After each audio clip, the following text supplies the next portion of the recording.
Namaskar to everyone. Very good morning, good evening to wherever you are joining us from. Thank you for joining us on this wonderful 7-day workshop on holistic abundance, which is thriving on all levels. So, we have learned a lot yesterday, isn't it? We have learned the real meaning of abundance, that energy flows from above, not from below. If I had to change the topic to say how to attract money, there would have been thousands of people here. If I said how to attract relationships, there would be thousands of people here. If I said how to attract power or anything else, there would be thousands of people.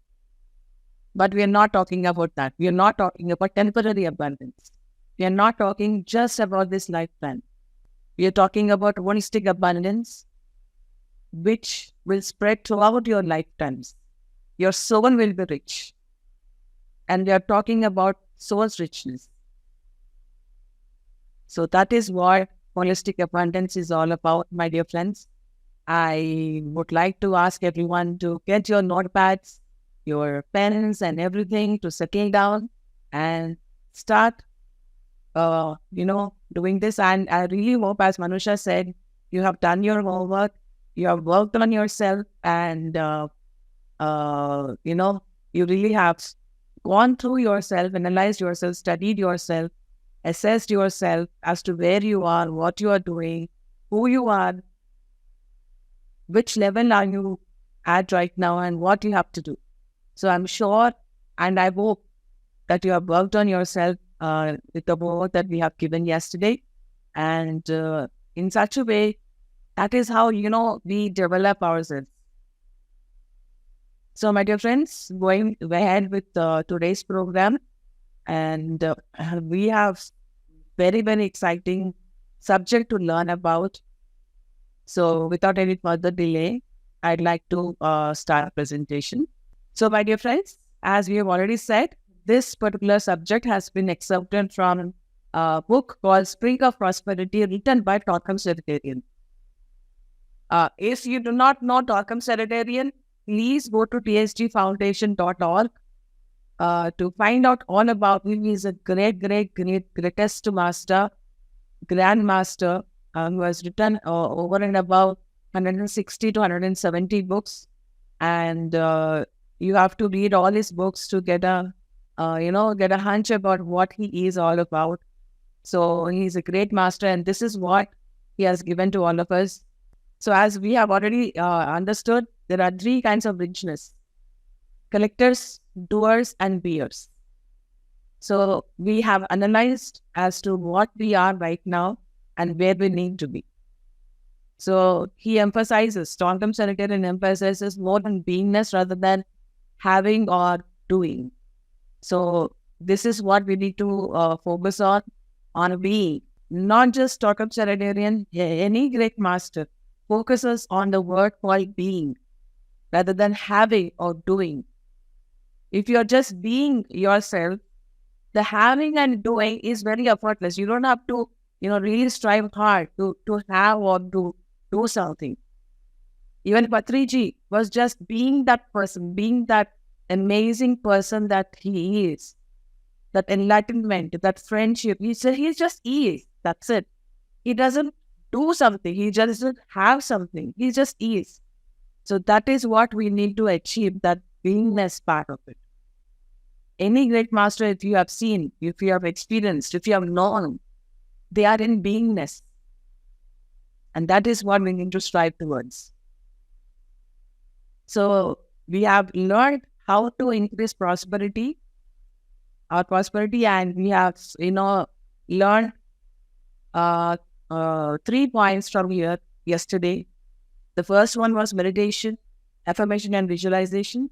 The second point is sacrificial service, and third point is joy and ecstasy.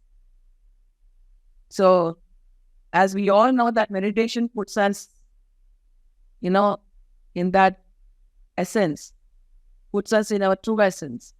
And that is where the actual energy flows, and that is where all our blocks are removed, and moves us towards abundance, holistic abundance.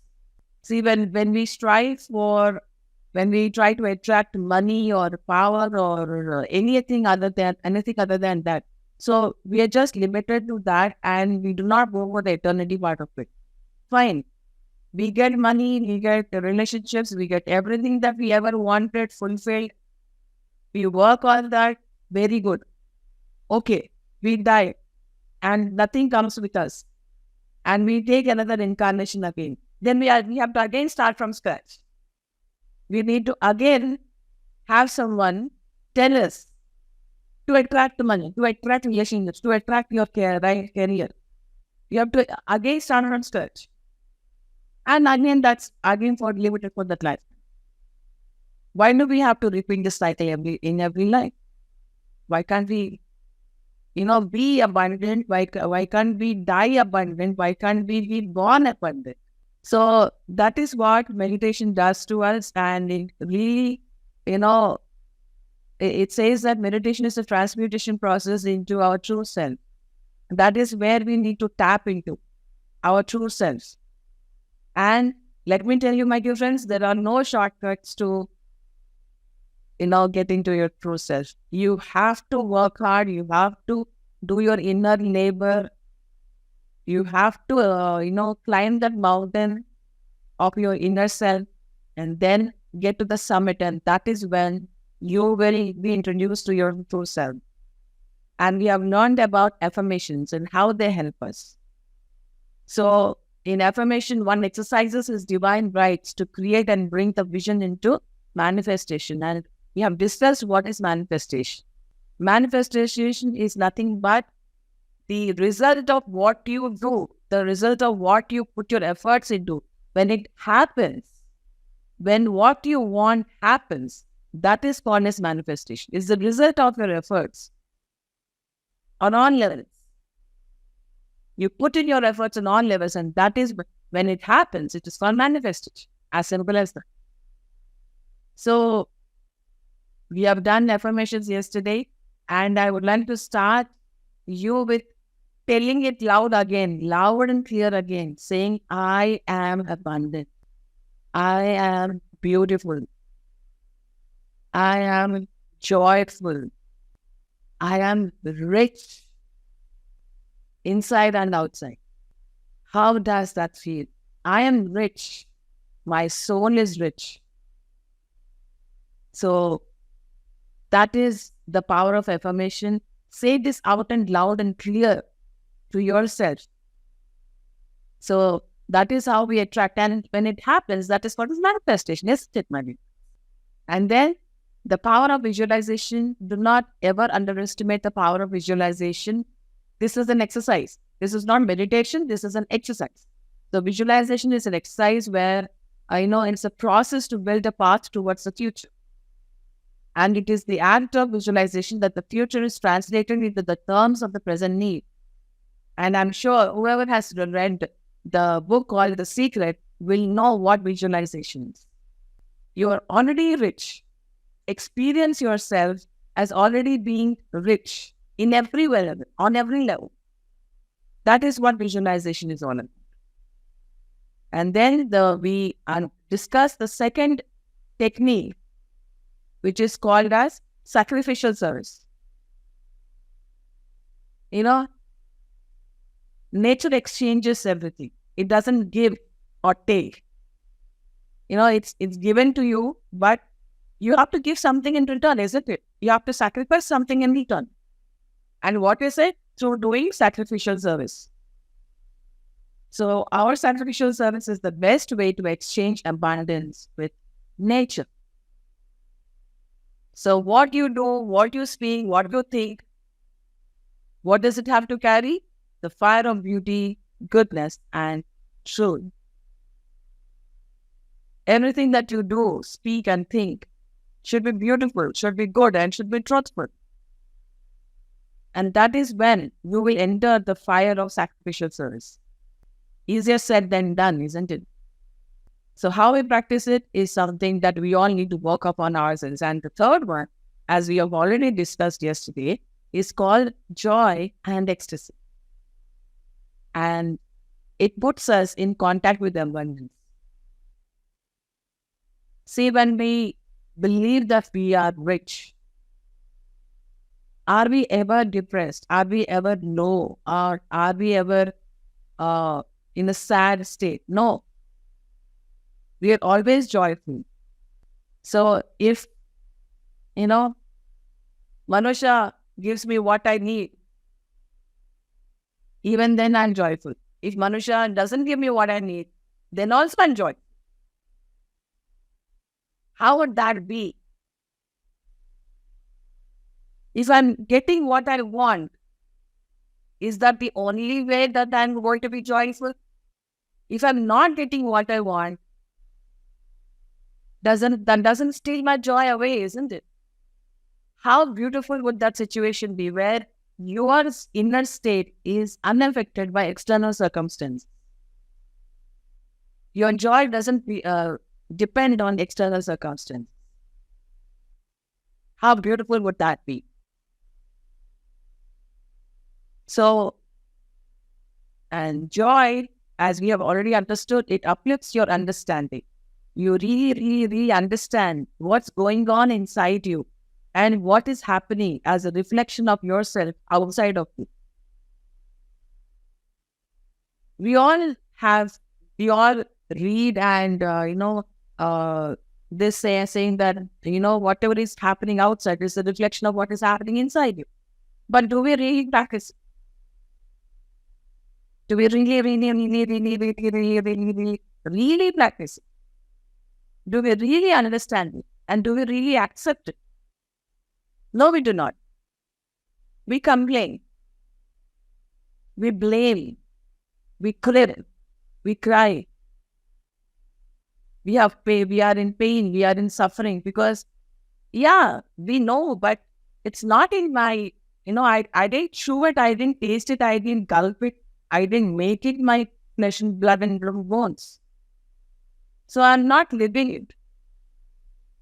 Truth has to be lived, not known. The first step is to know some truth. But then, knowing the truth is not enough. You have to live it. And that is when you will be free. That is when you will be absolutely free. Live the truth, my dear friends. Live your truth. And joy creates the needed resonance in your auras to attract abundance in nature. And that is what joy is all about. And what is ecstasy? Ecstasy is a moment of total contact with the joy of those forces which transmit life, vision, and beauty. How beautiful would that be if our life is transmitted in that way? The vision, the beauty. Just imagine yourself, just close your eyes and imagine yourself to be that vision that you already wanted to be. How ecstatic would be? What kind of a state would that be? Just imagine yourself to be a bowl of beauty or a ball of energy of beauty. Imagine that. And what all can you attract if you become beautiful, if you become joyful? Universe will be with you if you become beautiful, if you become joyful, if you become rich in your inner self. The masters will support you. The universe will be with you. What more do we want? Money flows effortlessly. Everything flows effortlessly if we become rich from inside. And what we do has a higher purpose. Everything that we do has a higher purpose. And the universe always supports higher purpose.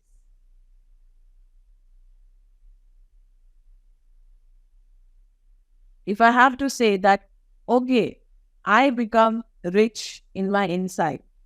I want money. When I become rich inside, that means that I become selfless. If I do not become rich inside, that means I am selfish. So then, if I am rich inside or not depends on selflessness and selfishness. If I get the money, if I'm not being rich inside, I am being selfish and I use that money for my selfish purposes, for my separatistic purpose. That's very short-lived, isn't it? But when you really receive the money, when you are internally rich, when you're selfless, you will use that money for human welfare, for the world welfare. And that is what is a higher purpose. And if we are working for the higher purpose, everything flows beautifully. So, yeah, and in ecstasy, man burns out all the accumulations in his aura which hinder his expansion and contact with the essence of beauty. You will be burning all your obstacles, all your cleavages. Have you worked on your cleavages? Did you find out what your cleavages are? As we have discussed yesterday, your cleavages are your hatred, jealousy, revenge, separatism, fear, doubts. We have talked about doubts yesterday, isn't it? I say I am rich, and your mind tells you, I'm an idiot. How can you be rich? You don't have a single paisa in your pocket. So that is what doubts are all about.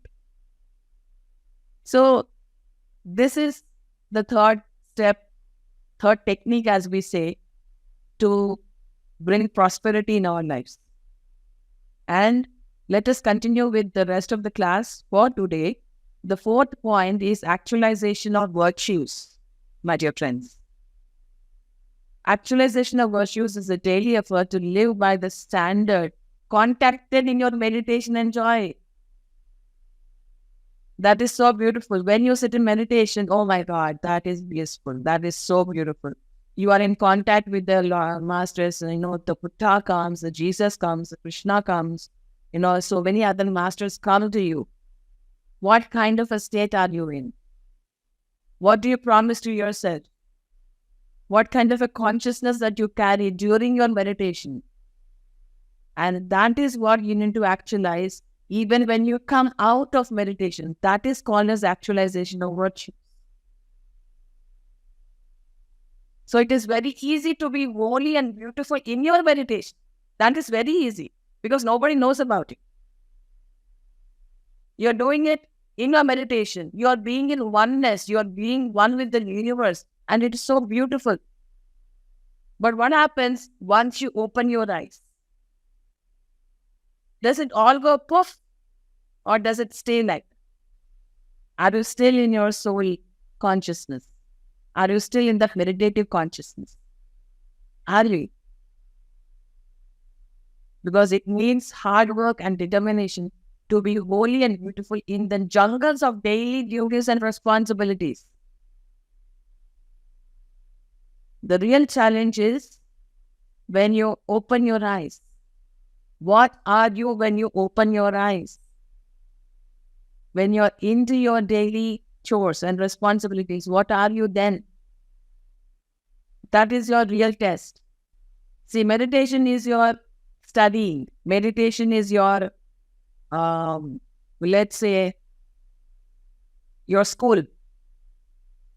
And your exam is in the reality, physical reality. You prepare in your meditation. You prepare yourself in your meditation. And you apply it in your life,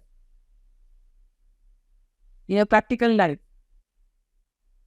How do you pass or fail in that is the real challenge, is the real test. I may experience calmness, joy or beautiful or, silence or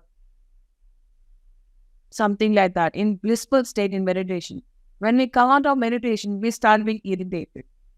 We start being affected by each and every small thing. Is a jungle out there. So how do you keep your calm even in that jungle? How do you bring the gifts of meditation to your practical life? That is the challenge. And what are virtues? Virtues are patience, tolerance, generosity, gratitude, beauty, love, freedom, righteousness, goodness,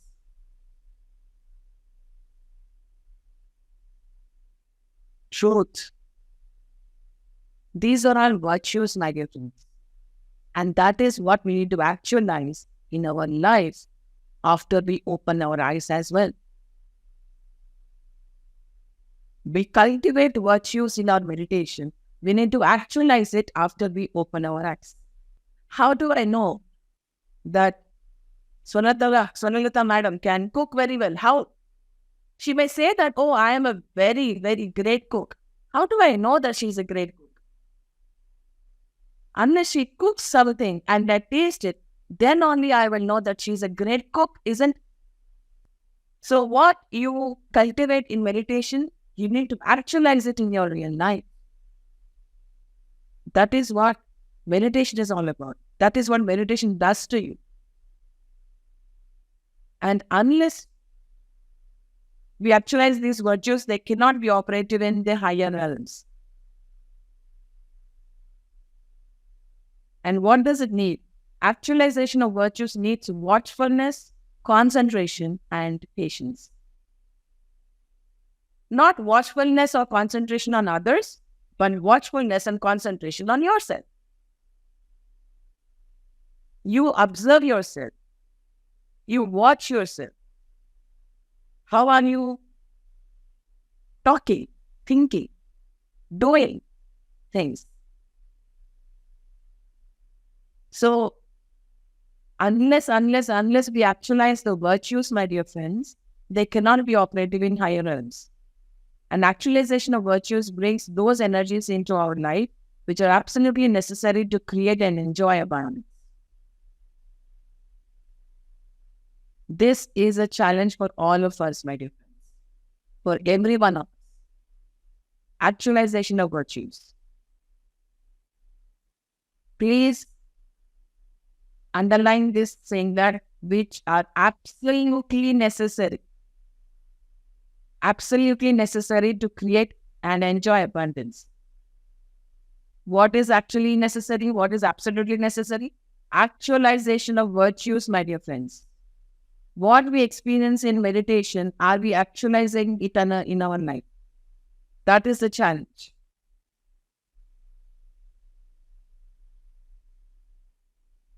When we do meditation, we feel love. That love energy, the light energy flows through us. And what do we do out of meditation? We need to spread that love and light to everyone, irrespective of whether you like them or not.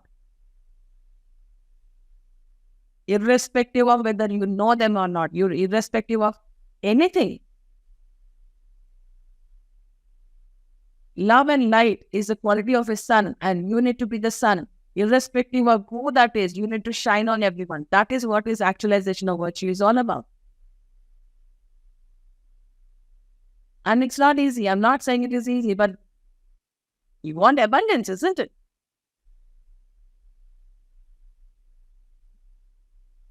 And then we come to the fifth point, sharing. Oh my goodness, I do not share my French fries with everyone. How can I share anything else with anyone? Sharing is the ability to make energy circulate and bring life and beauty to all those forward contacts. Any flow, current, or circulation that is hindered or blocked creates short circuits, congestion, and destruction. And the energy must flow, circulate, and purify all impediments. See, sharing starts when we are children, when we are kids. Just remember your childhood and your mother packs your dabba, your tiffin box, to carry with you to your school. And she says, my dear child, I have made this especially for you. Do not share this with anybody. This is only for you. It starts from there. And do you do the same thing with your child? Sharing, my dear. It's a beautiful thing to do. Sharing.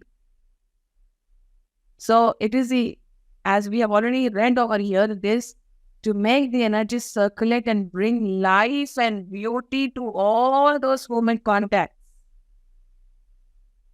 Just imagine the joy you will bring to yourself and to others by sharing things. I'm sharing this wisdom. I'm feeling very, very joyful right now by sharing this wisdom that I have learned with you. And any flow, any current or circulation that is hindered or blocked creates short circuits, congestion, and destruction. So I'm sure that we do not want to create any short circuits or blocks or destruction or congestion in our being. Sharing lets the energy flow, circulate, and purify all impediments. And sharing is a good way to get rid of all your blocking, selfish, and greedy elements. And these elements crystallize in your nature and prepare your future failures. And if at the right time, they are not dissolved by the fire of sharing. Okay, I'm attracting a lot of money. I got the money. What are you going to do with it? You're not going to share with anyone. You're not going to share the joy of having something with anyone. It is going to be taken away from you today or tomorrow. Because you're blocking it. You're hindering it to be shared with everyone. Everything that you are, everything that you have has to be shared with everything. You keep something by yourself. That's not a problem. I'm not saying that you give away everything that you have. But everything is meant to be shared. You spend yourself in the world welfare, and welfare of humanity, for animals, for Mother Earth.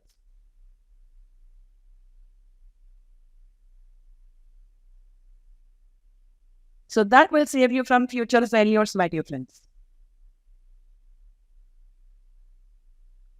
Because if you do not share, that means you're blocking yourself. That means you're very greedy, you're very selfish.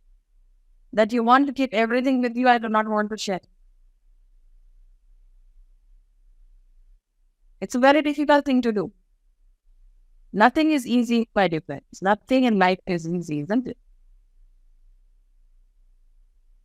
So in olden days, the guides of the race advised us to perform sacrificial acts and share our resources with the invisible reality.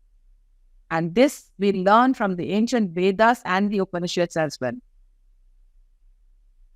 Isn't it? See, when we go to Kashi, what do? We immerse ourselves in the great river of Ganga, and we say, I sacrifice this to you. Please do what I need. I am going to sacrifice my favorite Rasgulla. I'm never going to have the Rasgulla in my life. But please do something for me. So you need to sacrifice something to get something, which we have learned from our childhood. It is ingrained in us.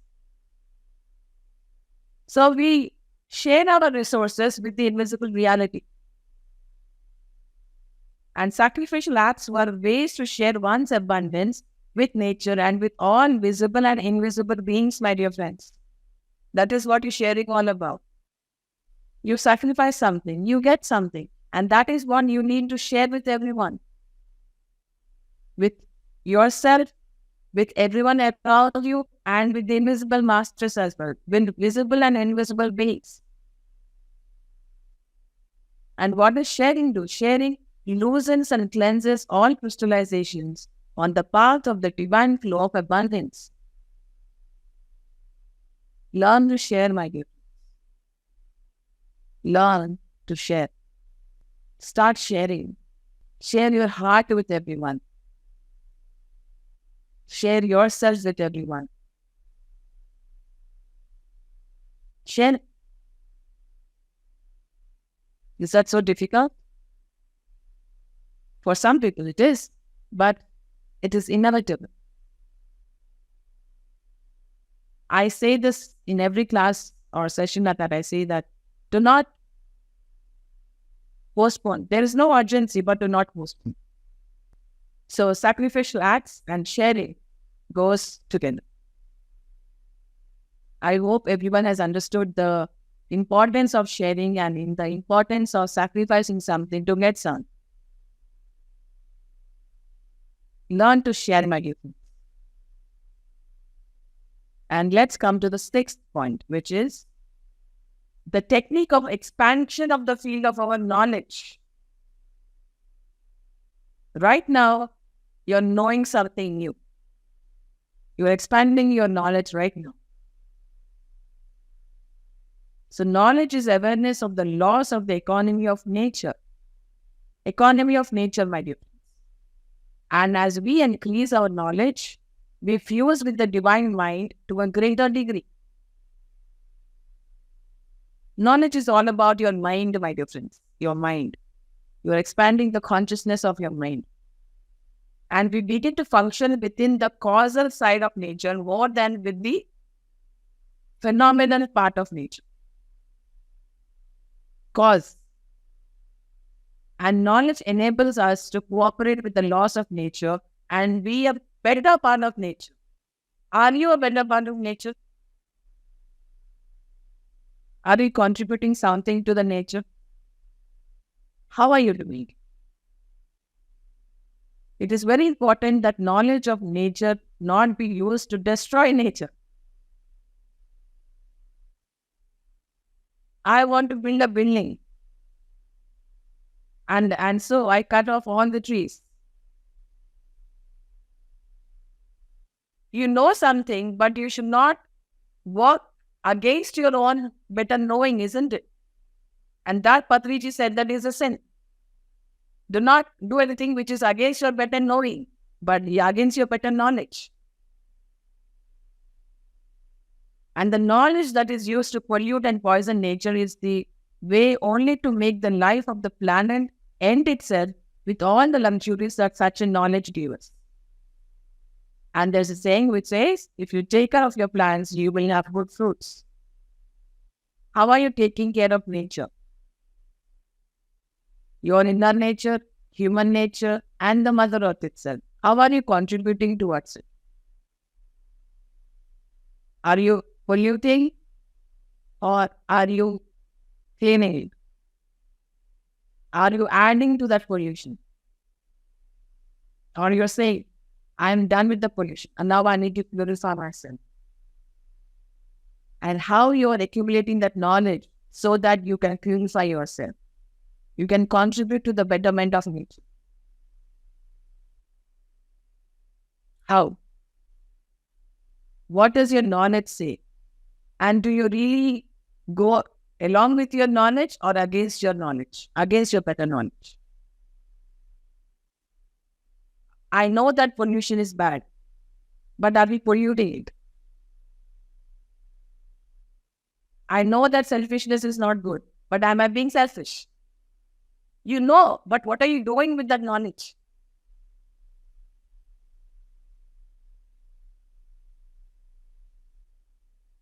We know a lot of things, but what are we doing with that knowledge? Are we doing the exact opposite or are we going according to that knowledge? And the knowledge of nature must be used not to increase luxury, but to make people more beautiful, healthy, intelligent, and free. And divine abundance cannot be used to exploit people or allowed to be wasted on our animal pleasures and vices. What are these animal pleasures and vices? There are lower frequency behavior, lower frequency doings, lower frequency thoughts and speech, lower frequency. If you're in the lower frequency, how can you attract the divine abundance? And even if you get the divine abundance, you cannot use it to exploit people to your own advantage, for your own, to seek your own selfishness, isn't it? Today's exercise, my dear friends, I would like to ask you to please see how you attract your divine abundance And are you doing it to exploit other people and you're wasting it on your animal pleasures and vices? Yes or no? Is your knowledge, are you using your knowledge to make other people beautiful, healthy, intelligent, and free or not? That is the exercise number 1 for today. And divine abundance is there to make us prosperous, my dear friends. And what is being prosperous? To be prosperous means to be free, beautiful, healthy, full of joy, and free from wants. I want this, I want that. Free from want, my dear friends. Everything is provided to you by the universe. We all know that you will get what you require, not what you want, but still we keep on wanting things. You become abundant from inside. Everything will be sent to you. What you require, not what you want. Wanting is all about physical body and emotional body, my dear friends. You want this, you want that. You're still the slaves of your physical and emotional natures. And we all want to strive to go beyond that, isn't it, my dear? So that's your first exercise for today. And we come to the last point of the techniques of how to become prosperous. The 7th point is perseverance. And nothing great can be accomplished in the universe without perseverance. What is perseverance? Perseverance is focus, concentration, tension, in continuity to break through all limitations. You are steady in your striving. You're steady in your work. You're steady in your inner work, inner labor. You persevere through it. You never give up. You never give in on your work. When you hear the word tension, it is a negative talk, isn't it? You get tense, you get stressed. That is not the tension that we are talking about. Tension is where something moves inside you through because of your inner labor. A tension happens. A movement happens. When you do inner labor, that is vertical movement. We need to always focus on vertical movement rather than horizontal movement. Grow vertically, not horizontally, my dear friends. And perseverance is the sign that spirit is taking over matter. Is spirit taking over matter or matter is taking over spirit right now? And perseverance is the sign that the snow of the obstacles is being melted away by the influence of the divine spark in man. When you persevere, all the obstacles will just melt away and will bring you clarity and more. The path will become easier because you are clearing all the blocks from inside yourself. And perseverance is a sign that man is sublimating his vehicles to enable them to absorb the spiritual fire and transmit it safely. What is your spiritual fire? Do we even have a fire in us? Did we light the fire in us? We say that we are spiritual, but really are we? Or are we doing something to get something material out of it?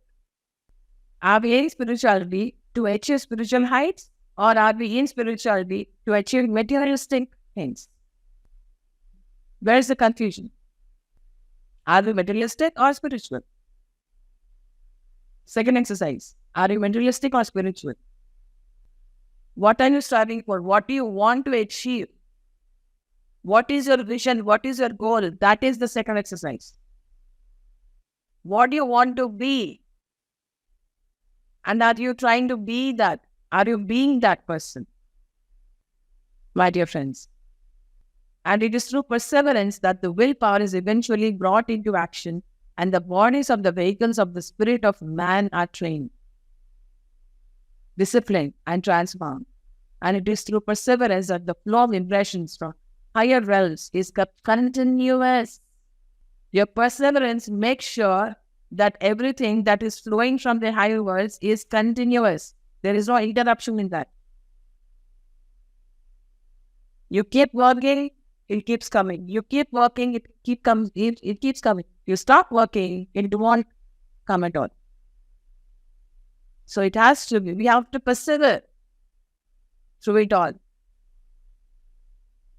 And it is through your perseverance that the guides of light recognize you and accept you as a co-worker. What are you working towards? Are you working for yourself? Are you working for human welfare? What are you working for? Who are your co-worker of? Are you a co-worker of the divine?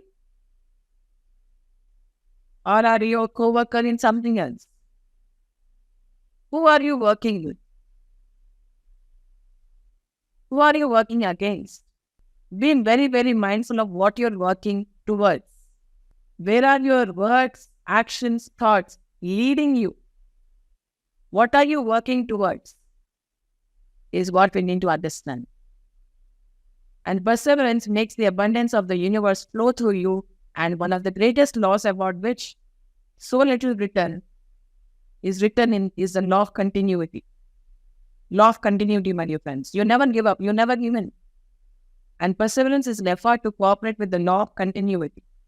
So then, today's second topic. We have 3 topics today. This is the second topic. And the second topic is how to have abundance.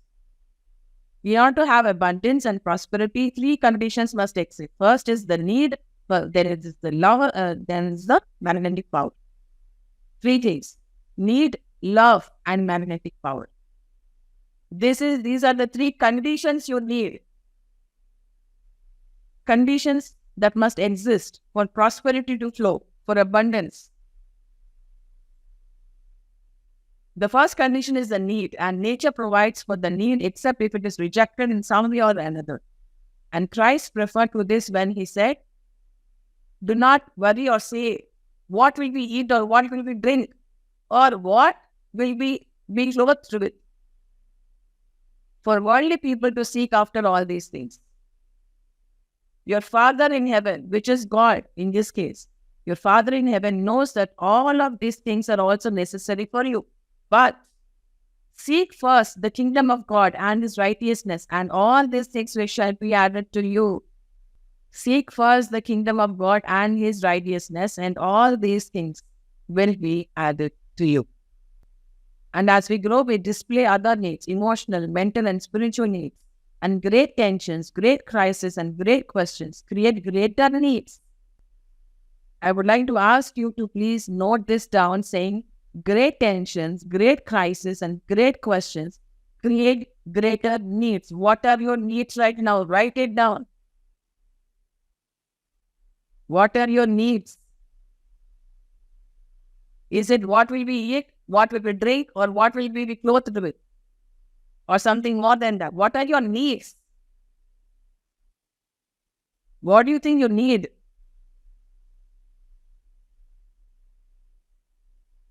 What do you need?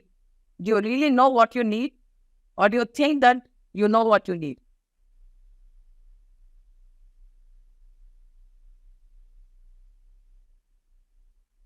And nature in all its departments meets our needs. Teachers, spiritual warriors, and heroes are the answers to our needs. And saviors such as Buddha, Christ, and others are answers to our overall needs.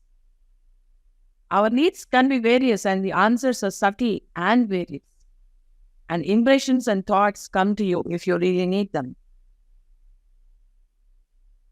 See, some people in meditation experience something. For some people, a Buddha comes or Jesus comes, and you might wonder, why am I not being visited by Buddha or Krishna or Jesus? We compare ourselves constantly with others. It will come to you. Just be patient.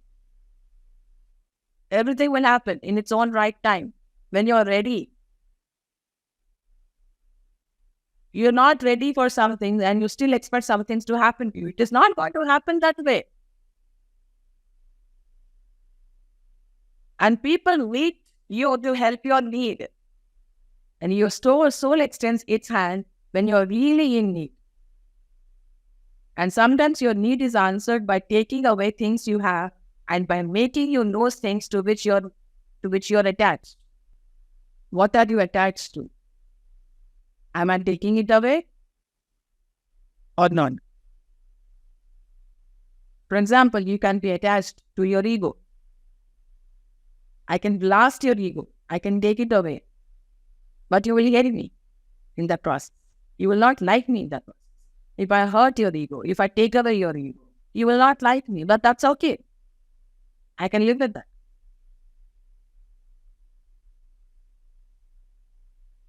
I'm doing a greater good by taking your ego away rather than you disliking me. I'm not here to please you.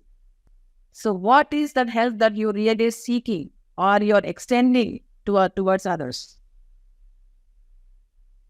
What are you attached to? Really, what are you attached to? Think about it. Think about it.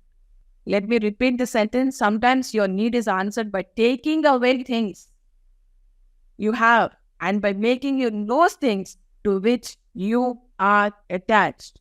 And your inner light often answers questions about which you never dreamed.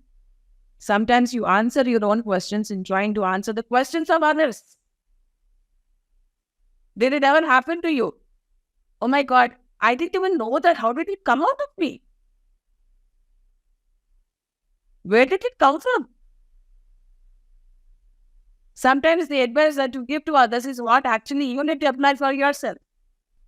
Advices are not just for others to take. It is for yours to take as well. What you tell to others, you need to apply it first. And that is where all the knowledge comes from. You have solutions for everything. You have to apply it first to yourselves. If you are prescribing cruising to someone who has a headache, you should be able to take that cruising when you have a headache. Why are you taking some other medicine? Why are you not taking the medicine? The same medicine is applicable to you, to you as well. And your needs are fulfilled through your dreams, through your subjective context, and even a bird can remind you about a forgotten beauty. Did anything like this happen to you? Even a bird can remind you about a forgotten beauty, my dear friends. And if you are in greater need, greater help will come to you. If you need to guard a tree, you need one man. And if you need to guard a forest, you need 100 men. According to your real need, according to the word's need, things are given. You want to spread meditation? People will come and support you. If you want to do higher good, people will come to you. Resources will be given to you because you are doing a greater good. Things will be given. You might doubt, oh, how will I get the money to do some things? How will I get people to do this? That doubt is an obstacle. So please note this point, my dear friends. If you are in greater need, greater help will come to you. And you need to find yourself what that greater need is for yourself. And it is often true that in great moments, the answers to our needs are rejected by us. Or when the help comes, we misuse it, distort it, and kill it, or we fall into greed. Help will come, but what are we going to do with that help? That also matters. And greed is a state of consciousness in which you want more than you need. And often it is given to you, but you will not be able to contain it or use it with, but you crave it because of some sort of mysterious sickness, which is called a psychic hunger. Greed is a sickness, my dear friends. Are we sick or are we healthy? Greed is a sickness. We go forward trying to do some greater need, but we fall into the pit of greed. While going there, and we do not even know that we have fallen into the pit of greed until we really realize ourselves. And when we awaken, we will see that all in nature is under mutual care and everything takes care of everything. Everything wants to extend help to everything. In all nature, this is very, very natural. It is a law, and the law to meet the need. And if you mechanically or by violence draw more than you need, your greed expands and wants more. But the more you have, the closer you are to your destruction because you are violating the law of equilibrium. We should not let greed get the better of us. Wanting more is greed. Universe gives you what you require. Let's start becoming content with what we get. Let's be happy with what we get, because that is the only things that we require to do our job well, to go ahead with our greater needs. That's enough. And if you are a teacher, you are in greater need of wisdom and guidance. When you are teaching at that moment, you confront new and unexpected needs of others. And if you yourself cannot meet them, the resources of the subjective world provide them for you. And real need always has its answer, unless the person builds obstacles against it, which is called as greed. And the second condition for having abundance and prosperity is love. Love is the inclusive awareness of the heart, my dear friends. Love is not an emotion, it is a quality or a virtue of the heart. Love is the inclusive awareness of the heart and the awareness of all that one must be used for the welfare of all, my dear friends. If it is limited to just your family or friends or the people you know, that is not love. You're not being the sun. It should be used for the welfare of all. And love builds the communication lines between you, the need, and the sources of universal abundance. And it is through these communication lines that each life unit reaches the need of other life units. As love increases, abundance flows in to meet the need. Is your love increasing or not? Or is it limited? Is your love limited? Here we need to also understand the law of economy that guides this transaction, my dear. Because nature does not waste. Nature does not find violators, because nature knows that those who take by force and for selfish reasons will have to pay it back with heavy interest and with pain and with suffering. If you're just taking and not giving, then you will know what your future holds for you. You will know what your future holds with you. And such people will be retarded in their life's journey until they learn to live in harmony with love. And what is the meaning of retarded here? You will be stagnant, you will be stuck, you will be crystallized in our life's journey. So what are you fighting with, my dear friends? Are you using the law of economy? Are you using the law of love? Are you being with the law of compassion? And those are the communication lines between you, the need, and the sources of universal abundance, my dear. Love is a great virtue. And the third condition for prosperity is magnetic power. And magnetic power is created within your aura when you formulate a definite plan for the service of light, love, and beauty. And this plan will slowly build itself in your mental sphere and draw energy from those sources which seek to help bring beauty, light, and love to earth. Are you magnetic right now? What are you attracting within your being?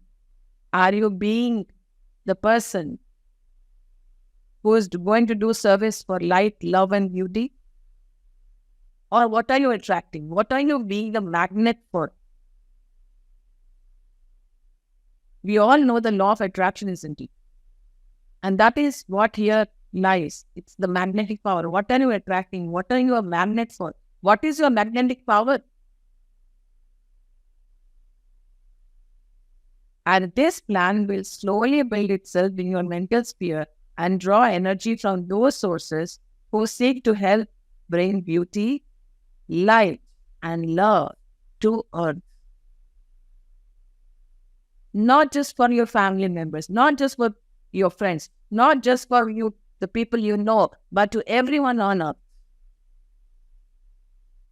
Do you have that big of a heart to include everyone in your heart?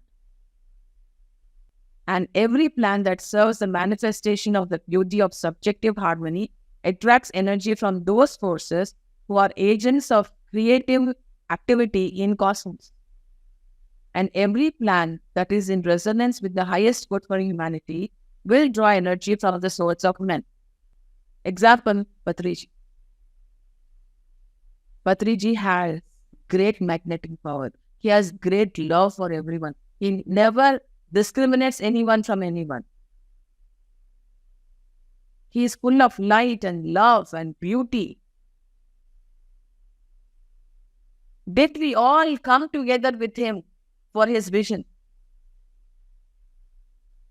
To spread meditation and to spread vegetarianism. What kind of magnetic power that he had, so that he attracted all of us towards him to bring that greater beauty and vision to everybody, to mankind. What attracted us towards him? How did we become a part of his vision, his dream? What kind of magnetic power that he holds? Even when he is not in his physical body, we see others still doing it. Why? You are still attracted to that energy, to that magnetic power, to that vision of greater good. And it will go from life to life to life, every life, my dear friends. It is going to go forever. And that is the richness that we need to seek towards. That is what is true richness. And when souls cooperate with you in the subjective planes, very soon their personalities will find you and bring you the needed help to fulfill your project and actualize it. 25,000 plus pyramids are built through PSSM. How? Did one man alone do this? No. His vision, his beauty, his love for everyone attracted everything to him, and this manifested. What is your project, my dear? What is your project? And how are you going to become a magnetic power so that you attract people to help you with your project, with your vision? What is your project? What is your vision? Find out and work towards it. And that's when you will know the need, love, and magnetic power. And you must have a clear plan in your mind which is dedicated to the common good. And this plan will integrate with your personality vehicles and align you with your higher principles. And thus, you come together through planning. See, Patriji was not working. He didn't have an income. But still, so many things happening. So many things happened in the past. How? Money just flowed for the better good, for the better things, for the greater good, greater need. How did it happen? How do we have the Bangalore Pyramid Band International? How did the money flow? How did things happen? How did things manifest? Because we are working for the common good. Thus, we come together through planning, my friends. We need to plan. We do financial planning, career planning, family planning. Every planning that we do, what is the planning that you are doing for common good? And togetherness is magnetism, my dear friends. And those who are in tune with their own soul are magnetic. And the magnetism of the soul attracts all those elements which make the human being prosperous. Togetherness is magnetism, my dear friends. Be together, be in unity with everyone. There are certain rules that we need to follow. Maybe you want to take a screenshot of this and you follow it. There are 14 rules that we need to follow to keep the prosperity in flow. It has to be with you. Prosperity has to be with you. No one wants to lose their prosperity, isn't it? If you do not want to lose your prosperity, you need to follow these 14 rules, my dear friends. And these 14 rules have been laid down by our great master, Tokum Saradanya. I can quickly take you through these rules. The first rule, keep your vessels pure. This means to keep your physical body clean inside and out, and to keep your emotions pure and joyful, to keep your mind positive and clean, and to think in terms of beauty, goodness, truth, and simplicity. All the three bodies, physical, emotional, mental bodies, have to be clean in order to have the prosperity in flow. The second rule is to increase the inflow of light, of love, of beauty, of money by raising your ability to meet greater needs, by deepening your love, and by increasing your magnetic field. And the third rule is to share your prosperity on all levels, spiritual, mental, emotional, and physical, and to those who give, will be given. To those who give will be given, my dear friends. That's the third rule. All right. And the fourth rule is do not make money from pornographic materials. Those who lower the morality of people prepare a generation of failures who weigh heavily on the shoulders of those who are safe. And increasing crime creates an atmosphere in which prosperity remains a dream. And the fifth rule, my dear friends, is do not make money selling hallucinogenic drugs or marijuana. And this is the very dishonest means to make money. And no one will enjoy money which is made by destroying people's minds, families, and futures. And prosperity will evaporate in a society which is composed of drug sellers and drug users. Sixth rule is do not make money from prostitution. In all ages, civilizations have disappeared because of the misuse of creative energy. And prostitution destroys the sense of responsibility. It destroys future generations, and prostitution leads people to related crimes and lowers the dignity of man and woman. So prostitution is in a door for infectious diseases, both physical and moral, my dear. So this is the sixth rule, my dear. And the seventh rule is do not sell alcohol and never advertise it or encourage people to use it. Millions of people are daily falling into the pit of alcoholism, destroying their own future, destroying their families and children, and eventually becoming burdens around the necks of other people. And prosperity cannot be developed by among those people who have no respect for their bodies and loved ones and who walk on the path of failure. Alcoholism.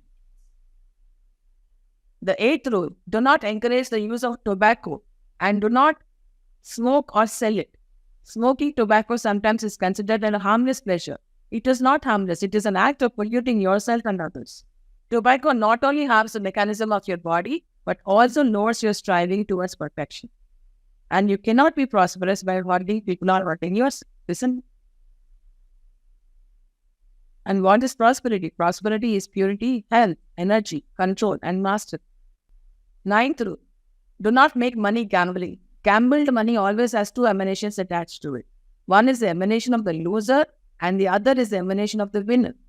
And feelings of remorse, hatred, anger, depression, and attachment are emanated from the aura of the loser.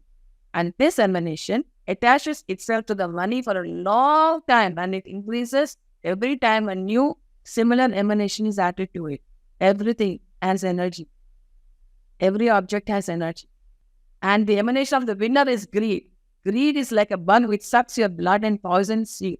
And this emanation attaches itself to the money which carries it wherever it goes.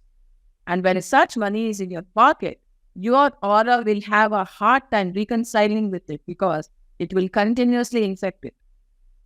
This also has an aspect of bribery, my dear friends. Bribing people, getting bribed, that is also not a good money. And once your aura is infected with such an emanation, it stays there for a long time and pollutes your nature. You do not need such money. It is cursed money. And cursed money cannot add to your prosperity. Please be mindful of this, my dear friends. And the 10th rule is do not make money by stealing, lying, bribery, or by any other dishonest means. For a while, karma tolerates you to make money by these means, but then it wipes away all that you gained plus all that you had before. And those who steal increase their debt. Those who lie destroy the bridge through which they must proceed on the path of their evolution. Those who steal increase their debt, and those who lie destroy the bridge through which they must proceed on the path of their evolution. Do we lie to get money? Do we lie? Do we steal? Stealing, lying, and bribery are three brothers who spread misfortune and eventually lead their boss into destruction. Are these three brothers lying inside you? Are these three brothers running you, functioning in you? And a person can only be really prosperous if his income is based upon his true self-image, dedication, and service. To get money, we do a lot of things. But what are we doing to sustain it? And the 11th rule, do not be greedy. When you are greedy, you are overtaxing your body, heart, and brain, and you are pressuring others. And this is a violation against your health. And to be greedy means to obey a post-hypnotic suggestion of greed. A greedy person is never satisfied with what he has. He works for things that he will never use and never thinks that he even has them. He is a psychological beggar and is impelled by fear and post-hypnotic suggestions. And a greedy person cannot enjoy what he has because greed keeps him always in worry, anger, and tension. And one cannot be prosperous in the company of greedy people. Greed leads into totalitarianism and darkens your vision for the future of your soul. Do we really want to get into greed when you know what is going to follow you in the future? The 12th rule is do not exploit people. Do not use your position, your intelligence, your knowledge, or your rank to misuse people. One cannot be prosperous in abundance if he hurts people for his selfish reasons. The universe runs on solid principles. Exploitation is a violation of these principles, and exploitation is injustice. It is a result of a lack of the sense of responsibility, my dear friends. With great power comes great responsibility, my dear friends. And we are not here to misuse it. Exploitation is greed, heartlessness, and the lack of respect for human dignity. And when people around you are exploited, very soon you will see inflation and real depression. And exploitation eventually ends in revolution, destruction, and in various crimes.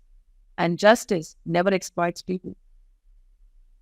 And where there is no justice, there is no real prosperity. As simple as that. Because one cannot build a house on sand. And justice is the foundation of all the construction. Are you being just, my dear friends? The 13th rule, be economical. Economy is the right usage of your resources so that they bring blessings for others and yourself and increase your and others' creative potential. Law of economy, my dear friends, please follow it. And the last rule for today is use your money for the glory of the one who is the source of all that exists. Money is creative energy. It helps the creative forces of nature to bring us more beauty. It helps creative people to create more beauty. And it is only increasing beauty that man will have unending prosperity and abundance. When you observe these rules, which are the result of millennia of experience, you will find the way to prosperity. You may have less income than many others, but you enjoy every bit of it and not lose it through sickness, accidents, or natural calamities. So this is what it is all about. Thus, abundance can be enjoyed only if one has a healthy body, a pure heart, open heart, positive emotions, a well-cultivated mind, right motives, right plan, honest living, generosity, and harmonious relationships. Please take a screenshot of this. You really need this. And one lives in abundance with a pure conscience. He eventually discovers a very important secret. And he realizes that nothing belongs to him. Everything belongs to everyone. You can have abundance, but how will you enjoy it? Only if you have all these things, my dear friends. This is the real treasure. This is the real deal. First, he will realize that he belongs to nobody. Second, he will realize that the source of abundance is within him.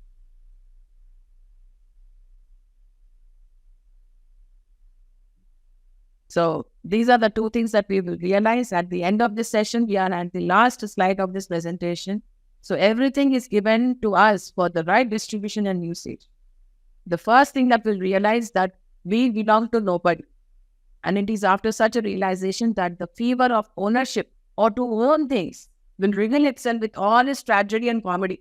Our life will become a tragedy and comedy story. If we think that we can own some things. We can never own things. We just come, use it and go. We never own anything, my dear friends. You don't own your house. You don't own your family. You don't own your children. You don't own your clothes. Nothing you own. Nothing is your own. You're just coming, using it and going. Simple as that. And he will see that the only things he must have is the sense of responsibility and wisdom to have a righteous life, a life of beauty, goodness, and simplicity. And the second thing that we will realize is that the source of abundance is within us. Everything is within us. The higher treasures of life, love, light and beauty and simplicity and gratitude, honesty and nobility and solemnity and grandeur radiate out from the source within. And abundance is a result of our increasing light, wisdom, love, compassion, and our right need. What is your right need? Be a treasure, my dear friends, and a source of abundance for yourself and for the world. I have taken 6 minutes more. That's absolutely okay, ma'am, because the session is so wonderful and we have so much of wisdom to take it in, right? So that's absolutely okay to exceed. And thank you so much for such amazing session and amazing wisdom. And there is so much, but we need to start identifying what is our need, what do we want, as you said. So first when you identify your needs, the greater is your need, the greater help and support we will get. And the life and abundance just flows in. We have seen the living example of Patriji. He has nothing, but his need was so great, and abundance of love, with the abundance of love and light, this entire wisdom, and we are all connected now. And thank you so much once again. And thank you everyone. We can open up for question and answers. I see one question. Could you please repeat the virtues? The virtues, oh my God. I have a big list of virtues which Stockholm has said to all of us. Beauty, goodness, righteousness, joy, freedom, gratitude, generosity, inclusiveness. What else do we have? We have service, patience, tolerance. We have sacrificial service. Everything. These are all virtues which we need to take in meditation and actualize it in our life. We need to live those virtues in our life. That is when we will really attract abundance. We really become the magnetic power to attract an abundance, because you have become a temple now. And everyone will come into the temple and give you that hundi. They will pay in their hundi. What is that? That is abundance. Lord Venkateshwara, Tirupati, is the richest God. Why? He's abundant. Why? So you just become that temple, that bowl of energy or the magnetic power that everyone, you become the greater need. You are that need. You're not a person anymore. You're not a personality anymore. You are that energy which carries everything to everyone. You become that magnetic power that everyone shares your vision. And as you already rightly said, we have been with the living example, Patriji. Thank you so much, ma'am. We have a question, hand raised from Usha ji. Yes, please. Namaste. Namaste. Haji. This is regarding your talk on sharing. When we are, passing through this phase of meditation, manifestation, we have, while cleansing our aura, we also have positive and negative feelings.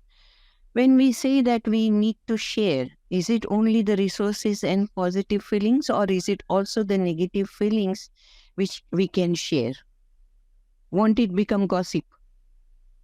Sharing of virtues is what I was talking about, madam. Okay. When you have become patience, you need to share that patience with everyone. When you have become love, you will share that love with everyone. When you have that greater good, greater need with you, then you have to share it with everyone. You need to share joy. You need to share your freedom. You need to share your abundance. You need to share your inclusiveness with everyone. That is what is sharing all about. I understand. But what do we do with those negative feelings while the cleansing is taking place? You work on it. You make it positive. And then share it with everyone as to how you made your negative feelings to positive, and you share that knowledge with everyone. That is what is sharing all about. And how do we make negative feelings positive? By working on yourself, by bringing those what you feel or experience in your meditation, by when you get the cosmic energy, you feel that blissful, that joy and everything, and you turn that joy in your life, and you turn that meditation state as well as in your practical life also. That is where meditation happens. When you are in meditation, you feel joyful, and that takes over all your negative, feelings or your emotions. Feelings can never be negative because they come from the heart. Only your emotions can be negative. So that feeling, when you are in meditation, positive feeling does not remain throughout the day. We all have felt that. So how do we, keep it that positive feeling or the feeling of abundance throughout the day? That is what we need to work on. You please follow all the rules and the principles that have been laid down today. You follow them and you will turn it into joy. You will be joyful. Because that is what we need to work on, isn't it? Okay. Right. You need to carry that energy from your meditation to your life. And that is what you need to work on. I cannot tell you how you will work on because I really do not know about you, right? I can't even see you right now. So, so you need to work on yourself, how you come out of meditation, and then turn it into a reality of your life. How do you make yourself joyful and happy in every state that you are in right now? Okay. Thank you so much. Thank you so much. Thank you. Thank you so much, Usha ma'am. I had the same question. How can we maintain the same state of bliss and the pure joy which is in meditation throughout the day? And I hope it is answered. And that is what is in the class. How to make it, stay with you. How to sustain your abundance is already what I've told you in this class. How to sustain it. Yes, by maintaining that purity, by maintaining all the virtues. Yes, by not lying, by not exploiting people, by not lying, by not being greedy. All these things are out. Thank you so much once again, ma'am. Okay. Thank you so much, my dear friends. Let abundance flow through all of us. Let us find our own path to work for abundance. We know ourselves much better than anybody else. So work on yourselves. See what obstacles are stopping you from being abundant. Follow the rules. Act according to law of karma or law of nature and law of compassion, and you will become abundant. You will become abundant. You start working on yourself. You don't ask how you start working on yourself. When you start working on yourself, you will know how to work on yourself. Just start it. That's all you have to do. Just start. Thank you so much, ma'am. As you said, the final goal starts with the first step. If you are not taking that step, you'll never reach the final goal. And when we start working, the things start happening. We get support to reach the final goal. And thank you so much for this wonderful wisdom, for sharing the knowledge. And thank you all the participants for joining us today.